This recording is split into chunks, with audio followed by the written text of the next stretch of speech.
अहिले काठमाडौँका अधिकांश भागहरूमा वर्षा भइरहेको छ र काठमाडौँमा पनि हिजो बेलुकादेखि सिमसिम पानी परिरहेको छ। म केही समय अगाडि काठमाडौँका केही स्थानमा पुगेर आएँ। जहाँ जहाँ पुगेँ त्यहाँ हिलो मात्रै भेटेँ मैले यो सबै किन भिडियो मार्फत भन्न खोजेको हो भने अहिले केही समय अगाडि एउटा सूची सार्वजनिक भयो, संसारका प्रदूषित सहरहरूको सूची। त्यसमा नेपालको राजधानी काठमाडौँ चाहिँ अग्रपङ्क्तिमा छ। हामीले सुक्खायाममा प्रदूषण भोग्नुपर्ने र बर्खा अलिअलि पानी पर्यो भने चाहिँ हिलो, त्यही हिलो एकछिनपछि सुकेर फेरि धुलोमा परिणत हुन्छ, अझै प्रदूषण बढ्छ। हामीसँग महानगरसँग बजेट धेरै छ। यो बजेटलाई सदुपयोग गरौँ।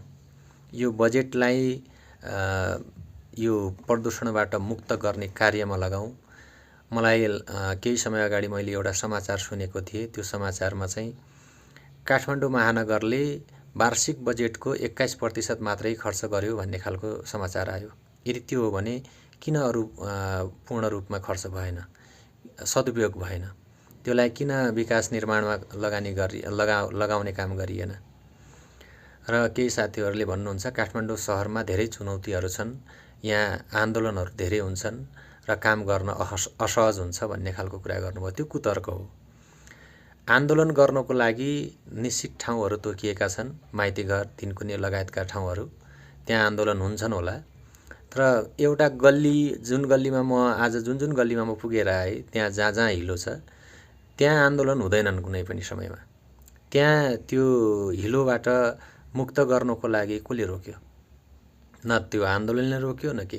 त्यो खालि तपाईहरुका रिजन मात्रै हुन्। हामीलाई रिजन होइन, रिजल्ट चाहिएको, रिजल्ट।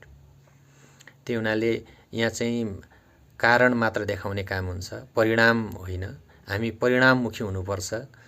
मैले केहीवटा सहरहरूको विषय मात्रै बोल्न खोजे। 753 स्थानीय तहभित्र केही चर्चामा रहेका महानगर, उपमहानगर, धरान, काठमाडौँ, धनगढी, मैले यो चर्चामा र स्वतन्त्र मेयरहरूले जितेको ठाउँ भएको हुनाले मैले यो विषयमा कुरा गर्न चाहे। म केही समय अगाडि धनगढी पुगेको थिएँ। धनगढीमा गोपी हमाल मेयर हुनुहुन्छ, स्वतन्त्र उम्मेदवार। उहाँ मिडियामा त्यति आउन खोज्नुहुन्न, त्यति रुचाउनुहुन्न, तर आफ्नो कर्ममा लिन हुनुहुन्छ। धनगढीमा जसरी विकास भइरहेको छ त्यही गतिमा सबै ठाउँमा हुनुपर्छ भन्ने मान्यता हो मेरो। मैले यसको अर्थ चाहिँ कुनै मेयरलाई कुनै मेयरसँग कम्पेयर गरेको पनि होइन, कसैको छविमाथि प्रश्न उठाएको